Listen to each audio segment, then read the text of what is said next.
The Cashologists by FNBO presents the financial word of the day. Automate your savings. It's like having a little robot assistant for your money. Just set it up once and a bit of cash moves from your main account to your savings or investments on its own. People call it paying yourself first, and it's kind of genius. You don't have to remember to do it every month, it just happens.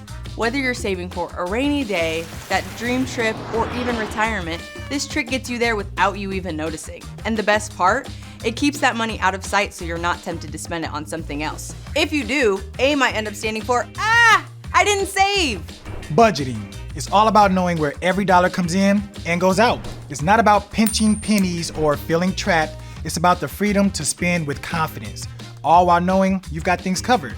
So, when you want to splurge on things that you've been eyeing, there's no second guessing or guilt. At its most basic, all you've got to do is sort your expenses into groups, decide how much goes where, and keep an eye on it to stay on track. Credit score. Think of this number as your financial report card. It paints a picture of how reliable you are with money. When you want to borrow, lenders use this score to decide if they can trust you with their cash. The score, ranging from 300 to 850, comes from your history of paying bills on time, how much debt you have, and how long you've been managing credit. The better your score, the better the deals you can get, like low interest rates and solid credit card offers. So, by being consistent, monitoring your spending, and handling credit wisely, you're setting yourself up for success. With a good score, big goals like buying a house and starting a business become way more achievable. Diversify your investments. Think of it like making a strong rope out of lots of thin strings. One might snap pretty easily, but together, they're a lot stronger.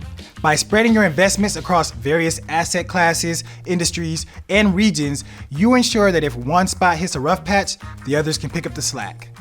Emergency fund. It's basically your financial cushion for those moments. Like when your car decides to quit on you, a random medical bill, or even if work gets a bit shaky. Instead of diving into debt or maxing out a credit card, you've got this stash covering 3 to 6 months of your expenses.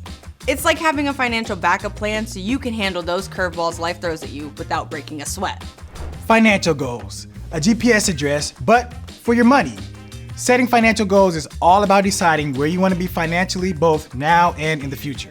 Maybe you're saving up for a killer vacay or eyeing a new ride, or even thinking ahead to retirement. These clear markers help steer your decision making from day to day.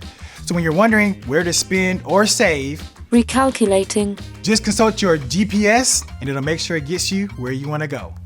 Groceries. You know, I found the key to not blowing my budget at the grocery store is some good old-fashioned planning. Start with eating. You should never shop hungry. Then map out your meals for the week and jot down exactly what you need. And hey, who doesn't love a good deal, right? Always be on the lookout for discounts, sales, and coupons. It's kind of like a game, staying sharp, sticking to the list, and snagging deals. Doing it this way makes sure you're not just throwing money away, but spending smart and staying in sync with your money goals. Health insurance. Let's be honest, medical bills are not fun. This is where health insurance comes into play. It acts as a safeguard for both your personal and financial well-being. It's a proactive measure that helps you manage the cost of regular checkups, prescription medications, and unexpected health issues that cause financial strain. Picking the right plan comes down to weighing the cost, seeing what's covered, and checking to see if your doctor is in network. Bottom line, it's not just about saving cash during those unexpected health hiccups, it's about making sure you can get the care you need without stressing about the bill. Investing. So you've heard about investing regularly, right? Some folks call it dollar cost averaging. It's one of the best and most effective money habits out there. Instead of trying to time the market or stress over stock prices, you just put in a set amount regularly. The cool thing? It smooths out all the bumps of the market roller coaster, helping you build a nest egg without all the drama.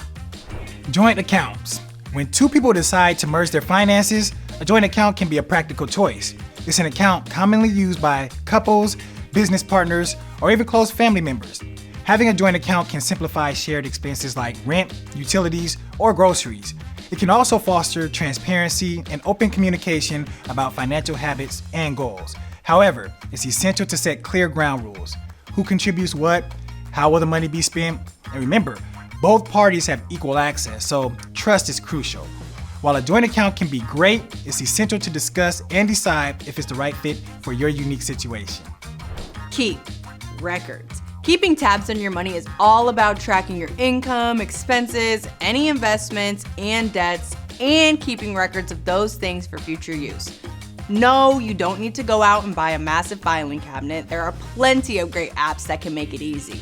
But staying organized helps you spot where your money's going, find ways to save, and put you on the right path.